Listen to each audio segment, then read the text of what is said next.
Ora, ora, ora, ora, olá, seres claudicantes, tudo bem com vocês? Mais aqui, mais uma vez, nesse Claudicações, conversa sobre saúde mental. Eu nem sei se esse sobrenome ainda vale, porque a gente conversa sobre tanta coisa aqui e às vezes eu pergunto onde está a saúde mental deste encontro. Mas hoje eu tenho o prazer de receber uma figura muito importante aí para mim durante a pandemia, que ele não sabe muito bem disso, até porque ele não para saber certas coisas, mas durante a pandemia ele me resgatou enquanto escritor. Eu tinha parado de escrever há bastante tempo e me deu a oportunidade de desenhar uma coisa que eu não fazia publicamente.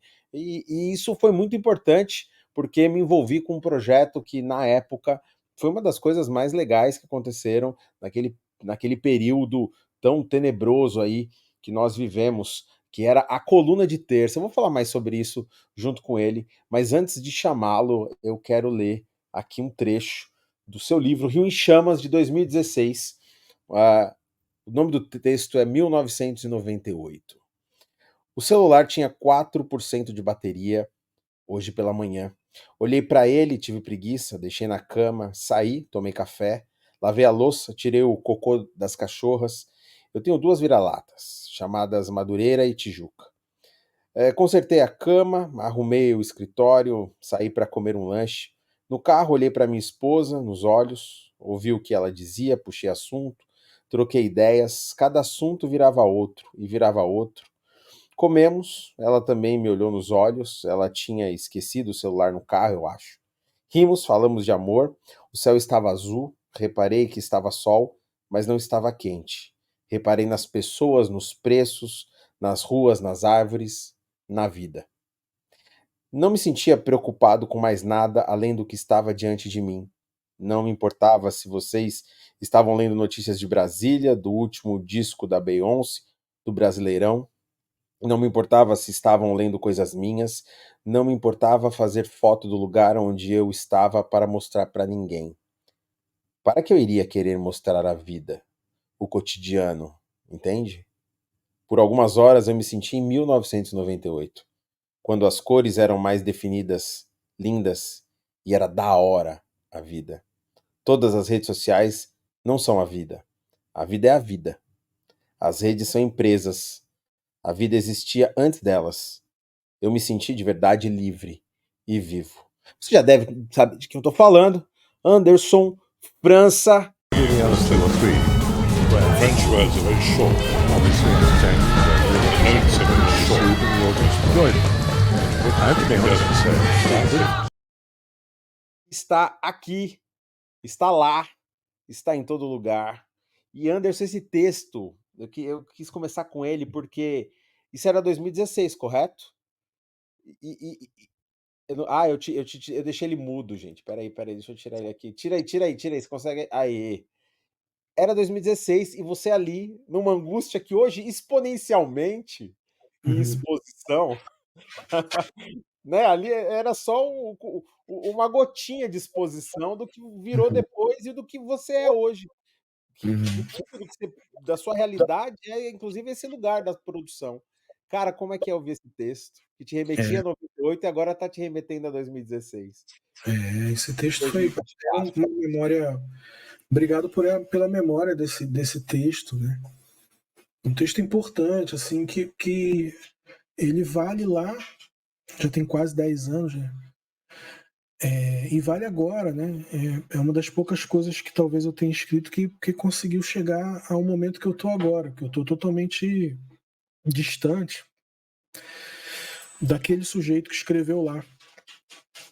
E essa lembrança, ela é muito boa até para a gente olhar para trás enquanto você lia, olhar para trás e lembrar, né?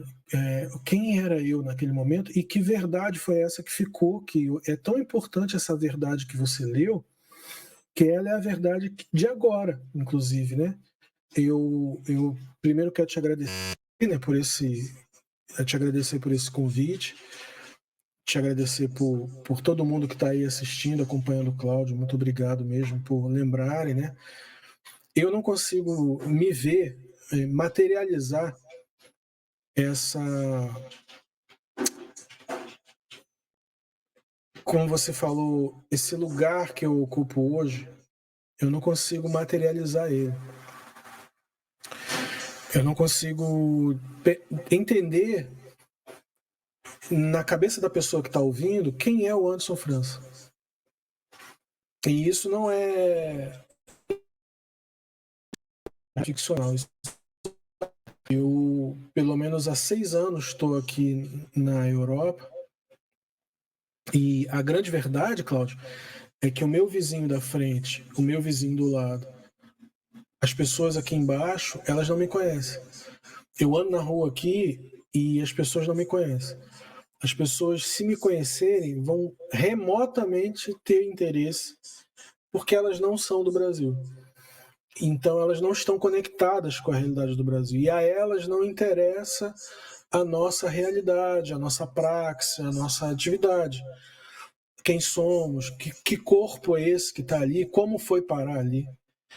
Então, eu estou isolado, sem nenhuma proximidade de percepção do que é o Anderson França para o sujeito que está aí no Brasil lendo o Anderson França e que gosta do Anderson França. Estou falando aqui o Anderson França em terceira pessoa como se fosse o Pelé. Ele falava do Pelé em terceira pessoa, né? Exato, exatamente. Nesse caso, eu estou fazendo isso de forma errada, né? Não se pode falar de si mesmo em terceira pessoa. É porque esse sujeito que você fala, já faço muita terapia para isso, com o Alexandre, né? Ele definitivamente deixou de ser eu. Ele é um personagem mesmo, ele é um personagem narrativo, ele é um personagem que atende critérios muito objetivos de audiência, público e retorno. Então, eu paro para pensar que em 98, que é esse texto que você acabou de ler, era só a gente, né? Não tinha nada, não tinha tinha, né? Mas através da literatura, um outro meio, escrever um livro, tinha que gravar um disco. Mas o dia a dia entre nós, pessoas comuns, que é o que nós somos, não tinha. Então a gente era real pra caramba. Hoje eu sou real pra caramba para quem tá perto, assim, muito perto. Você, outras pessoas que podem me acessar e para quem eu consigo falar a verdade. Pro resto do mundo eu falo ou meias verdades, ou nenhuma verdade, ou crio verdade. Né? E aí eu não descobri um público que ficou chateado com isso. Curiosamente, eu acabei descobrindo um público que também quer ouvir meias verdades. É um público que também está me escondendo coisa. Não sou só eu que estou escondendo coisa. Tá todo mundo escondendo alguma coisa. Então. Eu ia cometer um ato falho ótimo, eu ia falar adorem, mas é um pouco isso. Eles aderem a esse personagem com total adesão, assim, sem questionamento, né? Tanto para criticar o que o personagem diz, quanto para amar o que o personagem diz, mas há uma adesão total a essa figura, né? O que é problemático, né? Porque daqui eu administro as redes todas têm um impacto de 3, 4 milhões de pessoas. Então, os insights mensais, a resposta das pessoas é muita gente, o tempo todo. E aí, ou aderem muito ou não aderem, mas tem uma galera que fica ali no meio dizendo, isso eu concordo, isso não. Mas é um número muito menor, né?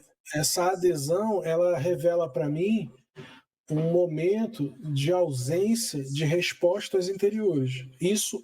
Sobre isso a internet.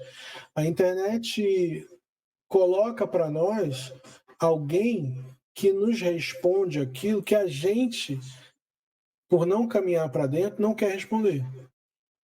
Se todo mundo estivesse fazendo terapia e discutindo as próprias questões, Anderson França nunca seria lido. O Anderson França é um paliativo, é uma bobagem, é o reflexo da covardia de um público leitor que precisa ele mesmo olhar para ele mesmo e dizer, tô na merda. Aí, como ele não consegue fazer isso, ele olha para o personagem Anderson França e nele ele tenta desenhar, projetar esse arco do herói. Que tudo bem também, se ele conseguir resolver os problemas dele dessa forma, tá. Eu é que não tenho arco de herói, eu não leio ninguém, eu leio a mim mesmo.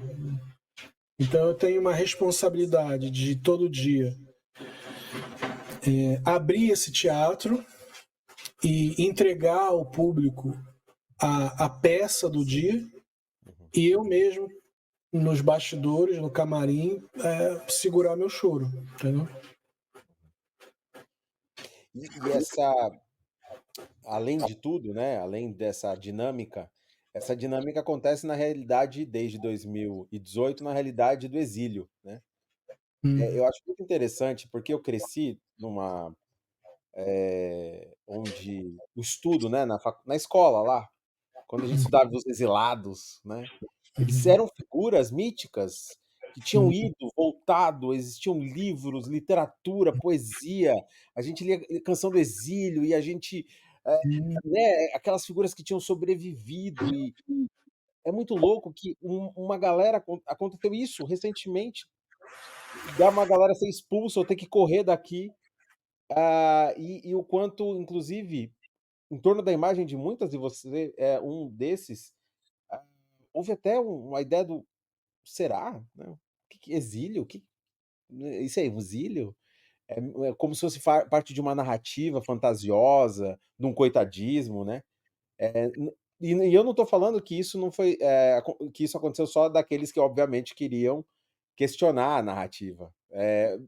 Geral mesmo, né, uma coisa como se não houvesse importância em torno da ideia de que pessoas tiveram que fugir por questões que envolviam sobreviver, né, a escolha por sobreviver, porque, estavam sendo perseguidos politicamente, né. Eh, Como que é, cara, essa sua visão aí do processo? Eu lembro quando o Dom Phillips, que escreveu no The Guardian uma reportagem sobre Márcia Tiburi, Jean Willis e mais uma grande professora que agora cujo nome eu não me vem, eles também saíram do Brasil por conta de perseguições pontuais e que resultaram, segundo eles, em ameaça de vida, de morte. Essas pessoas não foram questionadas. Eu fui. E eu entendi por quê. Porque eu não sou exatamente o tipo de perfil de gente que vai ser exilada.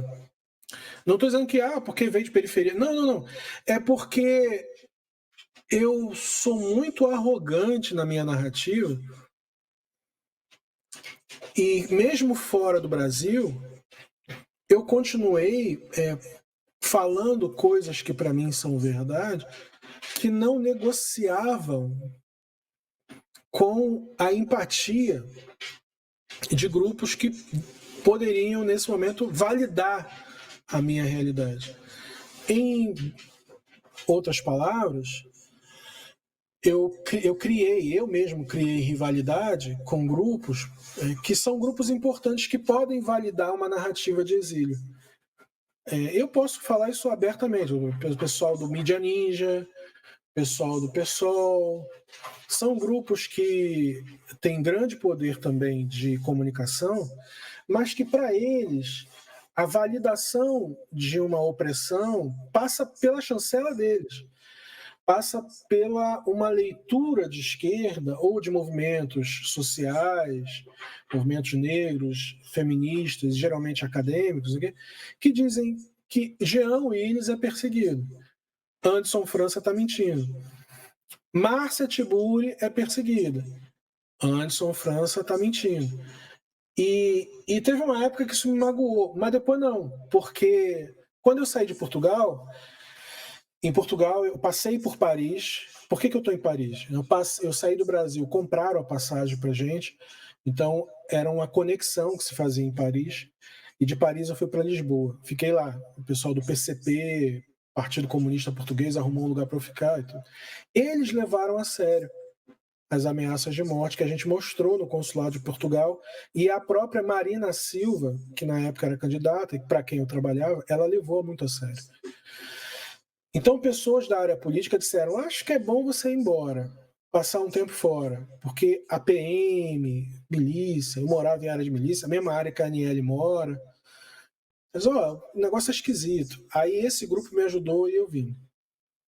E aí, quando eu tive que pedir asilo na França, a casa caiu, Cláudio, porque eu tinha que garantir minha narrativa. Eu sempre disse que estou aqui porque fugi do Brasil. Aí lá em Portugal teve perseguição também. E aí eu disse, pô, o que eu vou fazer? A advogada falou, pede asilo onde você chegou. Chegou onde? Na França. Então você tem que voltar lá. Foi onde carimbaram o teu passaporte e pela lei você só pode pedir lá. Aí eu fui lá, aqui. E aí no que eu cheguei aqui eu fui confrontado e eu tive que pensar no seguinte: eu tô falando uma mentira ou não tô? Tudo isso que eu falei agora é bobagem ou não é? Cadê os documentos? Eu tive que pegar documento, Polícia Civil, Polícia Federal, Ministério Público, Procuradoria em Portugal, juntar tudo, juntar imprensa, juntar ameaças, print de ameaça, tudo. Tive que juntar tudo, Cláudio. Repassou toda a narrativa. Muitos arquivos, muitos arquivos. E a França pegou aquela parada, tem um juiz, tem um tribunal de asilo, tem procuradores, tem advogado, tem tudo. Pegaram, abriram um processo e analisaram todas as coisas. E disseram, esse cara não pode voltar. E aí, quando disseram e me deram asilo, acredite que só nesse dia é que eu entendi que o que eu estava falando era verdade. Porque eu já nem acreditava mais. Que a galera duvidava tanto que eu estava achando, mano, eu estou falando uma mentira, não é possível. É verdade. Jean foi lá, eu estou aqui de sacanagem. Tá. Eu só posso estar de sacanagem. Mas quando esse tribunal validou, e aí disse, ó, a tua situação, uma sentença gigante, pegaram tudo, ligaram para pessoas no Brasil, fizeram uma merda. E aí disseram, olha, bicho, você não pode voltar lá por 10 anos, você vai ficar aqui, você vai receber um apoio para ficar aqui, a gente está acompanhando tudo que você fala, escreve, pensa, não sei o que, o caralho. E aí eu comecei a entender que o mito do exílio que você começou falando é porque o nosso povo tem pouca oportunidade de defender os próprios direitos. É por isso que existe o mito do exílio. Porque é muito caro você sair do Brasil e vir para a França, por exemplo, e apresentar toda a tua documentação e esperar a solução para que a França te dê os teus direitos. Se o povo brasileiro, que continua no morro, continua em aldeia, continua em periferia, tivesse apoio para sair do Brasil e defender o próprio direito pela própria vida, a gente teria muito mais gente exilada. E eu estou te falando isso num país mais em que refugiados brasileiros, né? O genocídio negro, a questão de mulheres, quer dizer, o extermínio de negros, de mulheres, violência doméstica. Eu acabei de abrir aqui o Instagram. As 2 primeiras informações foi um cara que espancou uma mulher no elevador na frente da filha e o outro, uma mulher em estupro coletivo, criança. Quer dizer, se todo mundo no Brasil que tem direitos individuais violados pudesse pedir asilo, porque isso é reconhecido no Tribunal de Bruxelas como um direito, o negócio é isso aqui, ó. É que o cara não tem. Para sair lá de Pavuna, pegar um avião, vir para Paris e falar, olha, eu não posso ser quem eu sou, porque eu sou uma pessoa trans, e eu não posso ser quem eu sou lá na Pavuna. Ou lá no Rio de Janeiro, ou no Brasil, que eu vou morrer, que é o país que mais mata. Eu posso sentar aqui e esperar a minha decisão de asilo? Se tivesse, Cláudio, essas pessoas tivessem apoio, recurso, ia estar cheio de exilado aqui, cara. Os exilados que vieram na década de 60, era todo mundo com grana, amigo. Era Chico Buarque, era Fernando Henrique Cardoso, eram os artistas que já tinham estrutura, Caetano, sabe?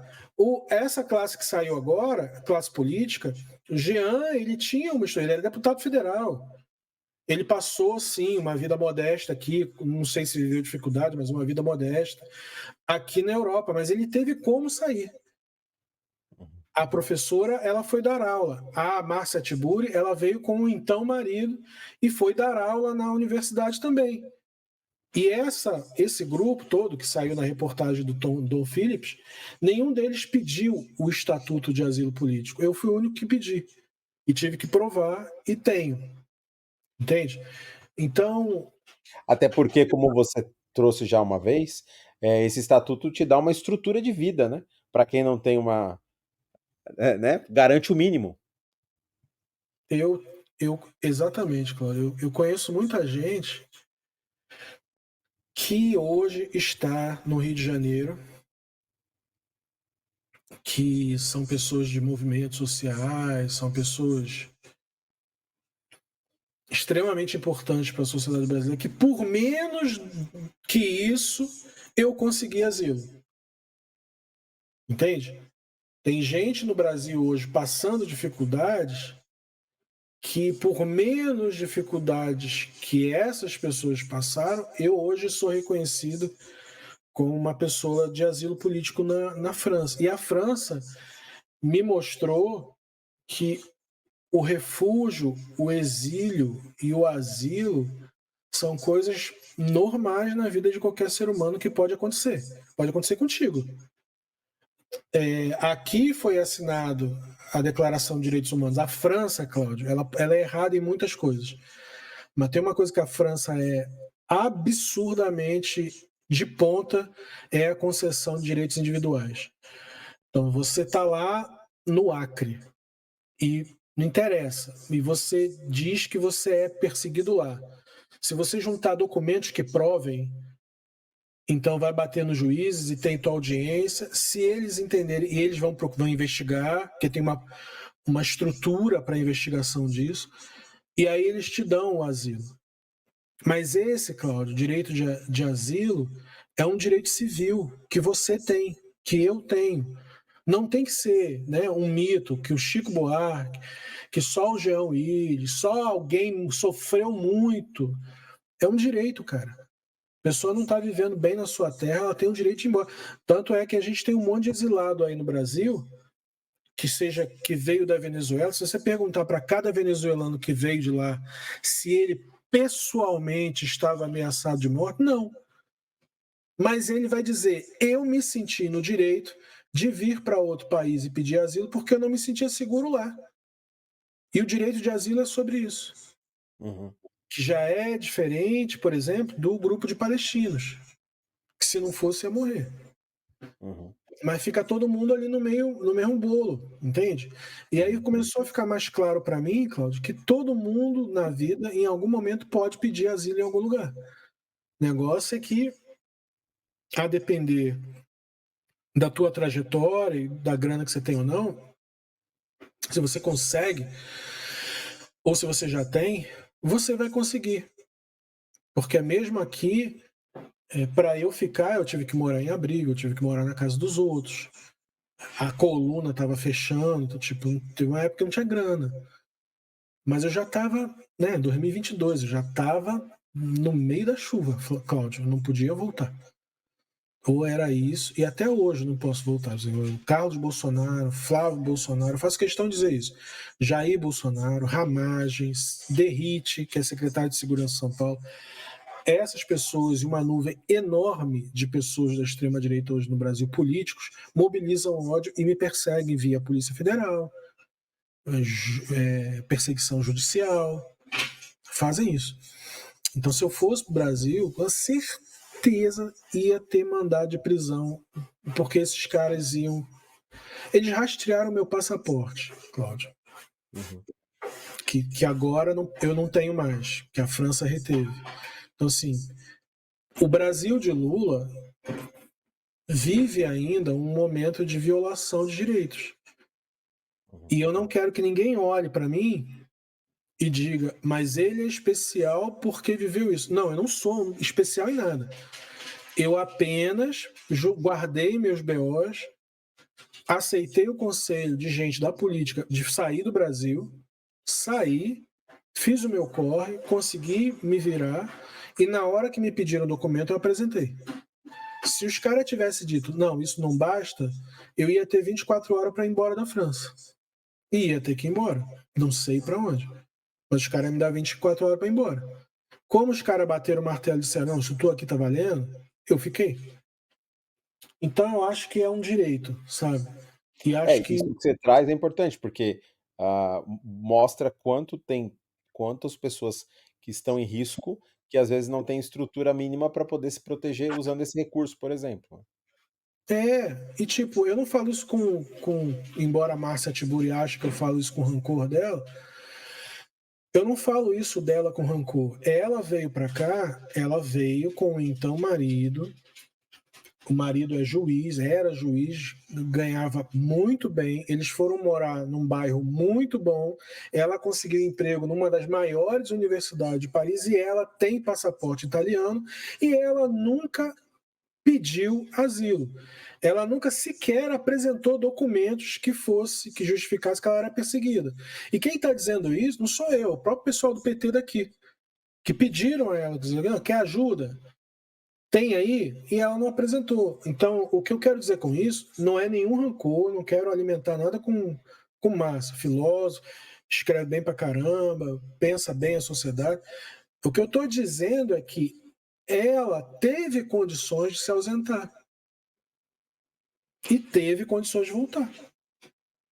Então, nem todo mundo, é isso que eu estou dizendo, que está no Complexo do Alemão hoje, tem condições de pegar uma mala agora e ir embora. Não precisa ir para Paris. Uhum. A Uruguai, o cara não tem. Uhum. Entende, Cláudio? Se todo mundo que é ameaçado no Brasil, e não é pouca gente, pudesse sair do Brasil, amigo, a gente teria um bonde aqui fora. Uhum. E Anderson, outro assunto, e inclusive essa proposta que eu tinha quando eu te convidei, né? Que é um assunto que você traz muito nas redes sociais e de forma muito honesta, aberta, e que eu, assim, tem amigos meus da psicologia que a gente, às vezes, inclusive, usa textos, crônicas ou reflexões que você traz como exemplo, dando aula ou coisa do tipo, que é sobre a saúde mental da forma mais sincera possível. Você diz que constrói esse personagem, né, que é uma forma de se proteger, mas também é essencial para o que precisa ser entregue, né? Mas às vezes você adentra esse campo e eu percebo que, inclusive, quando você fala da fé e quando você fala de saúde mental, me parece que é o lugar onde você mais chega próximo do Dinho, né? Do cara aí que chora nos bastidores, como você falou.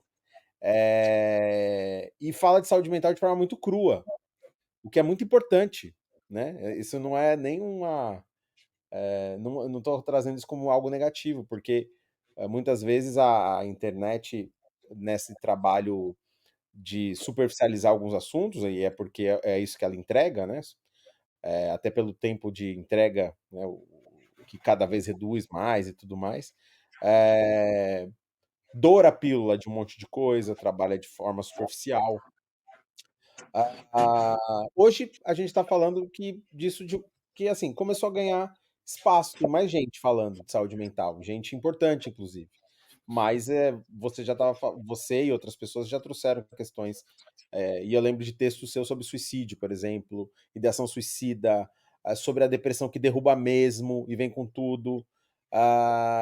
Já lá no comecinho da coluna de terça, fazia parte. Tanto que quando você me convidou e falou do Alexandre, você falou, a saúde mental é um assunto que é essencial que esteja na coluna de terça, né? Tem um papel político falar sobre isso, né? E como é que é lidar, né, com esse tema tão caro a você, assim? Ô, Cláudio, antes de mais nada, pedir desculpa aqui, porque a Madureira ela tá se fazendo presente, ela tá latindo. Não, Madureira presente, fica Então, tranquilo. peço desculpa aí. Foi o que eu te falei, antes eu gravava ao vivo e não tinha edição. Hoje também não quero editar, mas deixa a Madureira cantar aí.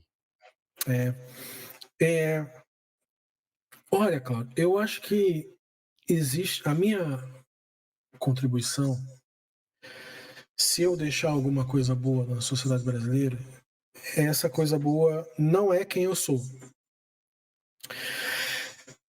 Eu quero deixar claro que eu trago em mim a resultante de fatores ambientais e pessoais e íntimos e de percepção de mim mesmo e do mundo que me tornaram uma pessoa, um humano com suas contradições, com suas manias, com seus vícios, com seus ódios, com seus pecados, com seus...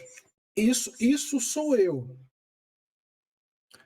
E as coisas que eu digo que podem ser úteis, eu espero que elas nunca sejam invalidadas porque fui eu que disse.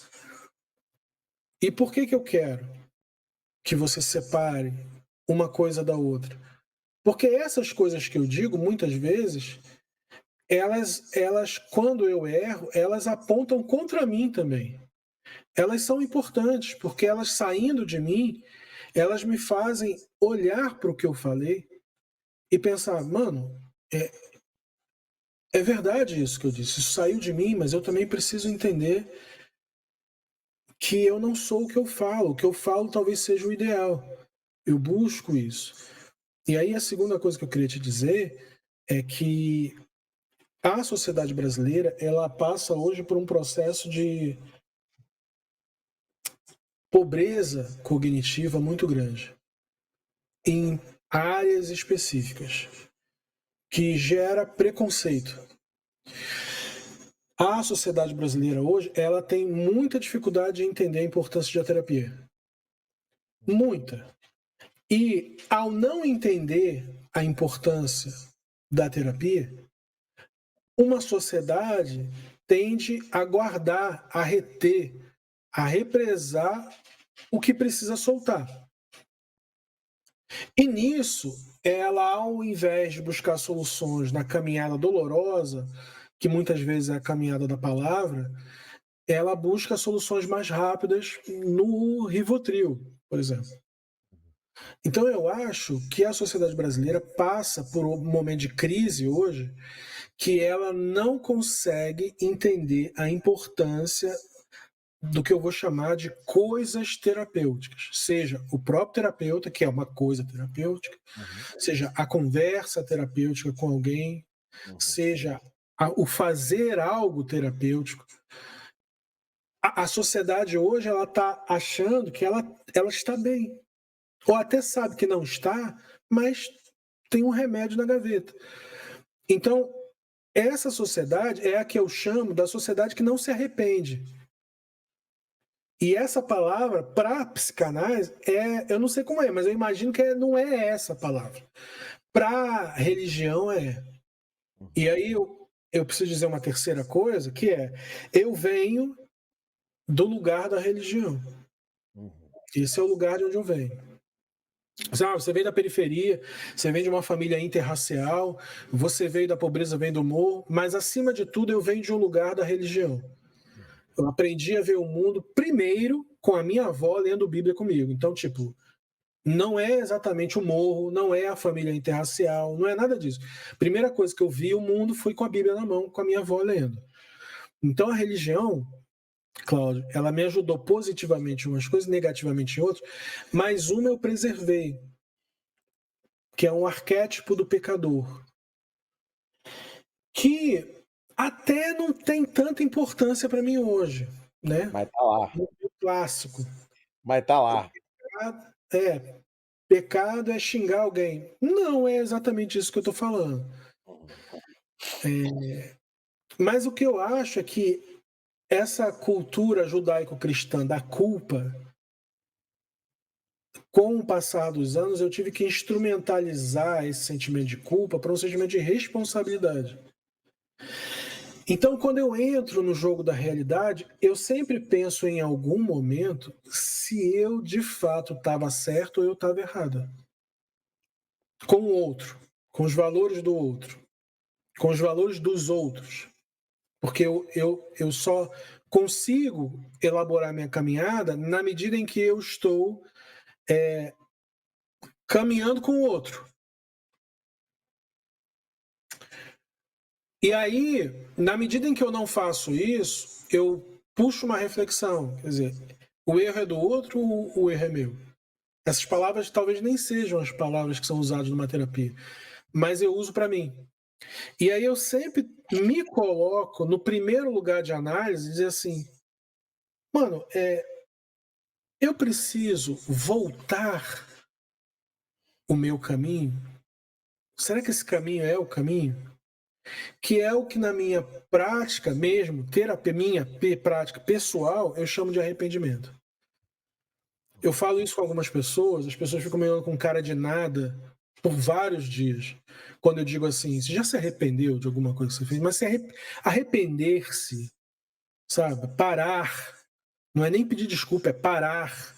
E é voltar. Interessante você trazer essa frase, desculpa cortar, mas porque é uma frase muito presente socialmente e na clínica também, que é: "Eu não me arrependo de nada que fiz". Cláudio, eu lido com isso. Você lida no consultório. Eu lido na literatura, entendeu? Milhares de pessoas que não se arrependem. É uma dureza, Cláudio. É uma dureza. Muito presente essa ideia. Eu não me como se não se arrepender de nada que fiz, fosse se orgulhar de cada decisão tomada, sabe? Como se não tivesse lugar para reconhecer que, meu, não. E o arrependimento, ele não tem a ver, não é cristão, sabe? Não é o arrependimento cristão, eu vou me ajoelhar no milho, pedir desculpa ao padre, não é essas coisas. O que eu falo, arrependimento, é algo propositivo do... Ih, cara, ó, eu te ofendi. Ofendi a sua mãe. Você estava trabalhando de juiz no jogo do Palmeiras e Corinthians e eu, tomado pela emoção, olhei para você, juiz, e ofendi a sua mãe. Eu estou vindo aqui agora para te dizer que o que eu fiz, eu sei que é errado. Eu estou apresentando aqui um pedido de desculpas para você, mas mais que isso, eu não vou voltar mais a fazer isso. Isso não vai estar no repertório das coisas que eu tenho que fazer como ser humano, porque isso não está certo. O arrependimento, para mim, ele precisa estar ligado com algo propositivo. É voltar atrás, não é ajoelhar. Dar o outro toda a oportunidade de falar: "Não, não tô nem aí para sua desculpa, fica com ela, guarda ela, lide com ela", mas você propõe alguma coisa, né? Propor alguma coisa. Pedir desculpa todo mundo sabe. Até todo mundo já desenvolveu essa bactéria. Mas mudar mesmo, Cláudio, quando tu tá sozinho, que tu entra lá no teu banheiro para fazer a barba, calado, e fica se olhando obrigatoriamente no espelho, é a única hora que você se olha no espelho, é quando você tem que fazer a barba. E aí não tem jeito, você tem que se olhar. E aí quando você se olha, e você, pô, eu vou mudar essa parada? De repente é uma coisa que me entrou em mim, me faz bem até, mas não faz bem ao outro. Ou em longo prazo também não faz bem para mim. E é a oportunidade que o ser humano tem de parar. Sabe, você está batendo martelo numa obra, quebrando uma rocha durante décadas, e uma hora você para. Você não vai fazer mais aquilo. Você muda o curso da realidade. Você muda o curso da tua forma de lidar consigo mesmo e com a realidade. E a sociedade não sei, sabe? As pessoas com que eu lido, que leem coisas lá, eu recebo mensagem, pessoas que não se arrependem, pessoas que acham que estão certas. Eu não sei quem foi que passou esse cheque pra gente, como ser humano, que a gente veio para cá e a gente pode fazer tudo o que a gente quer. Essa coisa narcisista ou individualista, não sei, a gente não é assim, cara. A gente depende do outro. Eu já me arrependi de cada parada, meu amigo, porque eu já mandei pedido de desculpa para as pessoas na intenção de dizer assim, olha, me dá uma oportunidade de eu recaminhar contigo, ou eu recaminhar o caminho, ou recaminhar o caminho com outras pessoas, mas eu precisava muito te dizer que eu me arrependi. Eu já passei, centenas de vezes por isso, Cláudio, de fazer uma média, chegar na pessoa e falar, mano, poxa, mano. E muitas pessoas nem se importarem, acharem que isso é. Ah, agora você acha que. É porque essas pessoas não estão nem acostumadas com a possibilidade de alguém um dia fazer isso. Porque não existe isso. Entende? Não tem. A pessoa vai para terapia para esperando que o terapeuta passe a mão na cabeça dela. Pô, também tem isso, né? Não, mas eu sou filha da puta, mas eu tô na terapia bom, eu também tenho meus sofrimentos. Meu terapeuta ouve. Claro que o terapeuta ouve. A Madureira ouve. O Ela papel do concorda. terapeuta é deixar você falar. Uhum. Né? Você vai ficar fazendo teatro do eu com ele lá a vida toda, e ele vai ficar te ouvindo a vida toda. É você que tem que parar de fazer teatro, se olhar no espelho e dizer, mano, há tais coisas que eu preciso tocar, e se eu tocar nessas coisas, o prédio todo que eu construí vai desabar. Eu passo por isso, Cláudio. Não digo que cotidiano, rotineiramente, mas eu acho que o prédio que eu tenho que construir sobre mim mesmo, ele nunca sai do primeiro tijolo. Aí fica esse canteiro de obras inacabado. Então, eu sou um sujeito, cada um de nós é um prédio. O meu prédio está sempre inacabado, porque eu não consigo. Eu boto o primeiro tijolo, aí eu volto atrás. Boto o primeiro tijolo, puta merda, deu merda, volto atrás. Então eu estou sempre no processo de querer construir o processo. Eu nunca vou chegar nele. E isso quem me ajuda, quem primeiro me ajudou foi o arquétipo do pecador. E depois quem me ajudou mesmo na vida adulta foi a psicanálise. Que aí a psicanálise me ajudou a entender o que eram os arquétipos do Novo Testamento. Tá? Quando chega a adúltera, chega para Jesus, ou quando chega a prostituta para Jesus, nem era prostituta, mas era uma mulher cheia de culpa, e ela quebra um perfume e lava os pés de Jesus. Esse perfume, se fosse pelo valor de hoje, a quantidade que ela quebrou dava mais de $25.000. Aquilo ali podia ser a aposentadoria dela. Ela me quebrou o maior patrimônio que ela poderia ter e lavou um pé de um cara que ela não conhecia. Mas que nele ela projetou a oportunidade de dizer assim: eu estou arrependida de um monte de coisa. E com esse ritual aqui, eu quero encerrar esse meu ciclo de quem eu fui. Isso aí ficou na minha cabeça, Cláudio. Que aí os caras que estavam lá em volta, que é a internet, falaram assim: ah, tá vendo aí, Jesus? Se soubesse quem é essa mulher, tu não deixava nem pegar no teu pé. Isso aí é piranha. Isso aí é malandra. Isso aí é safada. Isso é um monte de coisa. Só que ela estava na dela, ela estava vivendo o processo dela. Então, esse arquétipo aí me ajudou a, na psicanálise, mentir menos. Na psicanálise, você sabe, na terapia tá todo mundo mentindo. Fica todo mundo mentindo. O terapeuta sabe que tá todo mundo mentindo, porque é isso, né? É uma ciência e tu já sabe que o cara tá ali fazendo. E vai ter uma hora que, se ele decidir ser verdadeiro, ele vai ser. Mas não é você que se vai obrigar. Ô Então, Anderson, eu aprendi a mentir menos.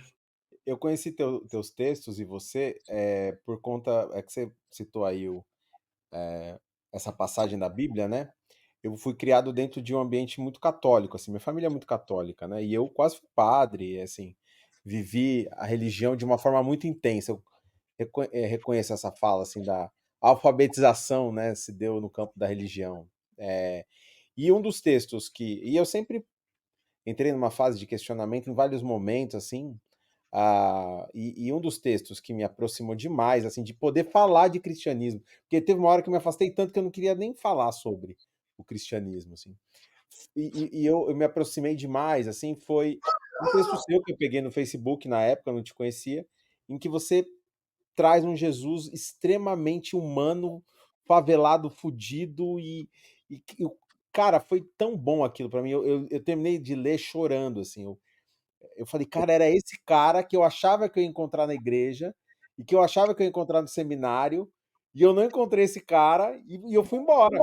E eu falei, ele não tá aí não. E aí depois quando eu li aquele texto eu falei, caralho, é isso, né? Hoje se fala muito mais sobre essa imagem, até porque o sintoma de não ter falado sobre ela de forma intensa fez o que a gente tem hoje, que é um Jesus que provavelmente venderia esse perfume na lojinha da igreja dele, né? Que nunca quebraria o templo, por exemplo, né? E que daria uns tiros no soldado na hora que o soldado chega lá e jogaria a Uzi pro mão do Pedro, o Pedro também, e eles iam capotar junto os soldados, assim. E o seu texto fez, então, eu me aproximar dos assuntos. E aí, misturando aqui, eu não sei exatamente o que eu estou perguntando, mas é mais um comentário.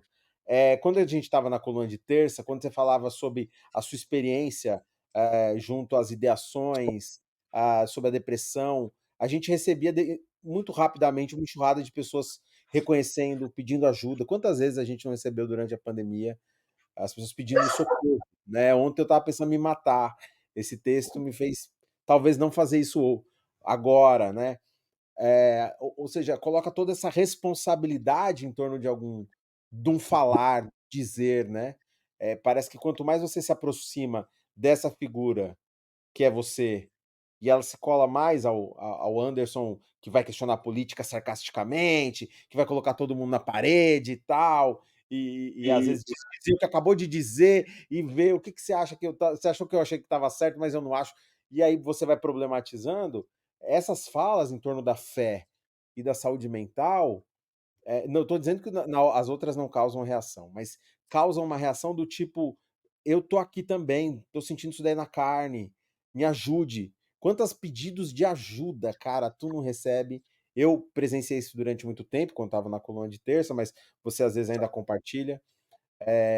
Ou seja, esse exílio te aproxima do Brasil de uma forma absurda, porque você não, né?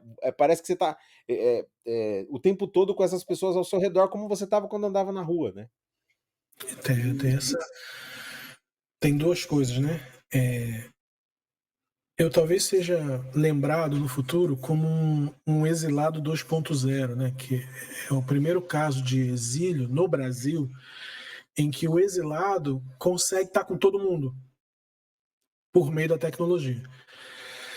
Eu acho que exílio difícil foi o da Dilma, né? Que ela foi, claro. Pô, vou te falar, tá? Eu passo algumas coisas aqui que não é nem 10% do que eu imagino que a Dilma passou. De ter que mudar o nome, grávida, não, sabe, vigiar na rua para poder entrar em casa e não ter um meio de desabafo, de falar com as pessoas, tem que ficar sozinha, sabe? Eu sou um exilado Nutella, né? Ou 2.0, porque eu tô aqui, mas eu tô sendo acessado em certamente milhões de aparelhos no Brasil inteiro e no mundo inteiro. Então tem gente que dorme comigo, acorda comigo, almoça comigo, ouve podcast comigo. É isso, todo dia eu tô ali. Então, e ao mesmo tempo, essa presença dessas pessoas, elas estão aqui. A casa tá cheia sempre. Tá sempre cheia de gente. E gente que manda mensagem, gente que pede ajuda pra caramba, gente que já conseguiu resolver questões nessa caminhada que vai se consolidando por muitos anos. Então tem gente que manda dizer, cara, eu estava desde 2013 te acompanhando, agora eu tô vendo você aí, eu tive esse problema, agora eu entendi como é que é e tal. Aí a pessoa vira uma coisa real na tua vida, sabe? Isso é a primeira coisa, assim, é o fato de ser um exilado no momento da tecnologia que você não tá sozinho. Tá, mas não tá. A segunda coisa eu acho, Cláudio, que é muito importante que a gente entenda sobre Jesus ou sobre a gente, que diferente de uma empresa ou de uma linha de produção, que o capitalismo faz isso com a gente, a vida humana não é uma linha reta. Embora você possa tentar escrever no papel o passar dos anos como uma linha reta, eu tinha 9 anos, eu tinha 19, eu tinha 25, eu tinha 40. Você não é uma linha reta. Você pode voltar em vários momentos, num único dia, para a sua infância, para a sua adolescência, pode saltar para uma maturidade que nem esperam de você agora. Você pode cristalizar num lugar que ficou no passado. O ser humano não é uma linha reta. E aí o problema é que a gente começa a achar que a gente também é uma linha reta, um tipo de iPhone que todo ano melhora. E não é exatamente isso. A gente não necessariamente melhora, entende? Às vezes a gente fica no mesmo lugar, às vezes a gente não fica em lugar nenhum, às vezes a gente era melhor quando era criança, às vezes a gente volta a ser criança legal mesmo, moro? Porque é melhor. Às vezes é isso. E pode mudar amanhã. Aí ontem eu estava assim, hoje eu tô outra parada.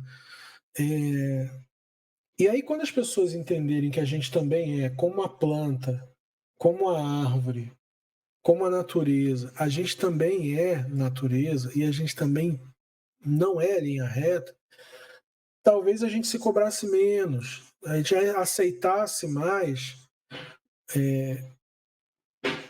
esse sentimento de angústia ou de injustiça que nos acomete todo dia. Talvez seja isso, sabe? Talvez seja. Tem uma coisa que eu vi um dia desse, Cláudio. Eu consumo pouco conteúdo de outros produtores, porque não sobra tempo. Eu agora estou aqui falando contigo, estou escrevendo primeira vez, tá? Na vida, escrevendo 2 peças de teatro aí para o Brasil, para atores muito bons, e um filme. E o livro para Globo. Então, eu tô assim, eu O não livro, consigo. eu já queria falar, inclusive, isso. O livro tá para sair, não é? Tem um novo livro. Tem um novo livro que é, em tese, a continuidade do Rio em Chamas. Uhum. Mas é maior. É como 4 vezes o Rio em Chamas, com desenho, com tudo, com texto pra caramba, com um monte de coisa. Então vai ser um livro dessa grossura. Muito maior. E que dele pode sair um monte de coisa. Peça, teatro, filme, qualquer coisa. E que vai sair pela Editora Globo. E, inclusive, Cláudio, o Alexandre, você conheceu o Alexandre, psicólogo? Vocês trabalharam juntos na coluna. O Alexandre tem me dito muito que escrever esse livro está me ajudando, inclusive, nos processos de luto que eu tenho, porque ele me leva lá para o passado, eu consigo passar limpo algumas coisas. E isso está acontecendo muito. Eu estou escrevendo coisas de quando eu era criança e eu estou entendendo agora por que eu sou assim. Olha, mas que loucura, mas eu estou caminhando para dentro de mim. Eu sonho toda noite com um trem, Cláudio. Eu tive essa preocupação durante um tempo, eu achava que eu estava com alguma doença, eu era psicopata, era alguma parada, que eu sonhava com trem toda noite e eu descia nas estações do subúrbio ou de cidades e ficava andando nesses lugares. Alguns eu já conhecia, outros eu nunca vi, mas sempre trem, metrô, subúrbio, de muitos lugares. Aí esses dias, Cláudio, escrevendo esse livro, eu parei para pensar que esse trem que eu pego todo dia, que eu sempre quis saber por que eu sonho com isso, esse trem é para dentro de mim mesmo. Todo dia eu pego um trem, Cláudio, na estação da minha cabeça, do inconsciente, quer que seja, e eu vou para dentro de mim. Esses lugares todos, eles não são etéreos, eles não estão fora, eles não precisam de ter medo deles. Esses lugares estão todos dentro de mim, Cláudio. Eu tô todo dia pegando um trem à madrugada e entrando em mim. Olha que maluquice, Cláudio. Peraí, tá, bicho? E é sempre de madrugada as estações que eu visito, porque eu tô sempre me visitando. Então eu comecei a gostar de sonhar com trem. Eu tinha medo, agora eu gosto. Porque eu tô indo lá nas minhas origens, minha essência, no que me mantém, no que me organiza. Então eu visito esses lugares, eu vejo eles de novo, pego o trem de novo. Minha vida foi no trem, morou? É por isso que está tudo ali. Então eu acho que a gente não é acabado, sabe? A gente é inacabado. E essa coisa da internet faz com que você queira ser uma versão melhor de você mesmo amanhã. Uhum. Seja uma versão, vou te dar a tua melhor versão. E Né? quem acompanha de alguma forma figuras como você que né, que estão aí produzindo em linha, né? É uma linha de produção de conteúdo. Exigem essa coerência linear, né? Tanto que a gente vê muitas vezes as pessoas desenterrando posts sobre uma coisa que foi dita em outro momento, como se aquilo fosse um pecado. Não, mas espera aí, em 2030, né, em 1932 você disse tal coisa, e agora você está dizendo outra. né, É você vira refém de você mesmo quase, né. assim mesmo, da tua percepção de mundo lá. Você não dá a oportunidade do sujeito melhorar, mas é isso. Quer dizer, a sociedade ela está implacável porque ela não consegue entender o arrependimento, que ela não é uma linha reta, que as coisas mudam. Quer dizer, então é uma maluquice. Teve esse episódio do pastor que transou com o obreiro, e óbvio, a gente fez um vídeo, comentou sobre isso, né? Um monte de coisa. Mas eu acho que são pessoas ali, em última análise, Cláudio, que estão precisando se achar, cara. É isso, sabe? Pelo menos até onde eu entendi, a, a reunião daqueles homens foi consensual, o que no ambiente religioso já devemos agradecer a Deus, né? Então tudo bem, mas se eles estão mentindo, estão sendo hipócritas, não sei o quê, é uma cadeirinha para cada um do pensamento. E o cara amanhã pode chegar e dizer assim, mano, eu fiz uma parada que não estava certo. Eu tenho BO para puxar aí com vocês? Então tá, vou puxar meu BO, vou puxar minha etapa e vou seguir meu rumo. Mas a sociedade ela é incapaz hoje em dia de entender isso. Aí você fica nessa de linha reta, de querer trazer, de querer achar que a pessoa que está aqui agora é a pessoa que você passa a ser, então, quem determina quem são as pessoas. Eu acho que todo mundo faz merda, Cláudio. É que algumas pessoas não foram descobertas ainda. Mas todo mundo faz merda. É que a vida de algumas não é vida pública. Então, isso ajudaria a gente Eu estava te falando um troço que eu não vejo conteúdo dos outros, mas eu estava vendo um conteúdo um dia desse que era uma animação. Explicou um conceito chinês, eu acho, muito interessante, que eu nunca tinha lido. Um vídeo de 5 minutos me explicou isso. Eu achei tão maravilhoso. Chama Tao, T-A-O. Sim. E diz basicamente o seguinte: as coisas serão como elas têm que ser. É isso. Então, existe uma mão invisível do universo, da realidade, que está fazendo as coisas como elas têm que ser. Então, a gente não precisa se preocupar em fazer esforço para resistir a essa realidade, e a gente pode concentrar a nossa energia para se perguntar quem a gente é nessa realidade. Foi Entende? engraçado que você falou isso do tal, né, do Lao Tse, eu fiquei me lembrou uma passagem da Bíblia que vai falar sobre: "Mano, por que que você fica se preocupando aí o que que você vai vestir amanhã, o que que você vai comer amanhã? Mano, você não tá vendo aí, olha pra janela, vê aí a galera da natureza aí, você vê, né, É, mais é ou essa menos parada. nessa, né". Tipo, E não se implica você ficar num lugar onde você senta e espera, ao contrário, onde você aceita o movimento, né. sinto movimento. E eu tô falando porque eu vivi algumas coisas extremas na vida, e então eu respeito todo mundo, e eu sei como é difícil, às vezes, você manter essa racionalidade diante de coisas extremas. Por exemplo, esse avião que caiu com 62 pessoas. Isso é uma tragédia humana de proporções existenciais absolutas.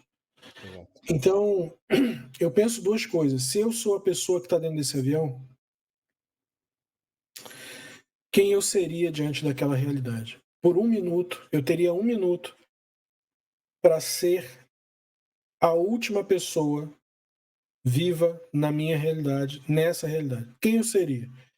E aí, essa pergunta tem que remeter a gente para esse lugar. Diante do extremo, quem eu vou ser? Tá ali a resposta. Eu É, vou aceitar que isso está acontecendo, não quando a gente estava não em vai me... Paris, você me falou uma coisa, quando disse da estrutura mínima que o governo fornece ao exilado, a gente estava conversando e você falou o quanto a gente está distante de garantir a estrutura mínima às pessoas, né, no Brasil, essa como questão, que permite inclusive você poder não se preocupar, né, poder chegar nesse lugar espiritualizado de aceitar, né. Porque a realidade que a gente é colocado é nessa realidade onde, ao contrário, você precisa correr atrás do mínimo, né? Não dá para parar um dia. É, E o quanto seu estado de espírito muda a partir do momento que você descobre que tem um mínimo ali garantido. Tem, é. né? E aí, não, e isso, e dentro desse contexto desse país, você ainda tem a tragédia, né? A tragédia da violência, a tragédia da violência policial, a tragédia da violência racial. E quem você é nessa realidade? Eu conheci um cara nessa trajetória chamado Raiz André. É um cara que, se você quiser, eu te dou o contato para você conversar com ele. Ele é um pastor metodista, negro, veio aqui para Paris, eu trouxe ele para uma reunião que a gente fez da Universidade da Correria aqui. E ele é um homem que poderia estar cheio de ódio. Só que ele não está. O Raiz André é um cara que me intriga muito. Ele está morando. Ele é um pastor que tenta mediar duas facções no bairro da Federação, em Salvador. Bairro Alto da Federação, que é uma favela. Ele tenta mediar. A igreja dele fica no meio da rua, entre duas facções rivais. E ele é o cara, ele é um pastor que tem dreadlock. Cara, negão de 2 metros com dreadlock, uma Bíblia na mão, morou? No meio da rua onde tem ódio de um lado, ódio do outro. E esse cara tinha tudo para ter ódio, por tudo que aconteceu com ele. E ele não tem. E ele me intriga demais, porque é a autoconsciência do sujeito diante da realidade, que ele não pode mudar. Mas ele pode mudar é quem ele é. Entende? Ele tem gerência sobre algumas coisas, inclusive, dele. Então isso eu aprendi muito com ele. Acho que é um cara que vale a pena um papo, porque a gente é impotente. No final, Cláudio, você sabe que dia você vai morrer?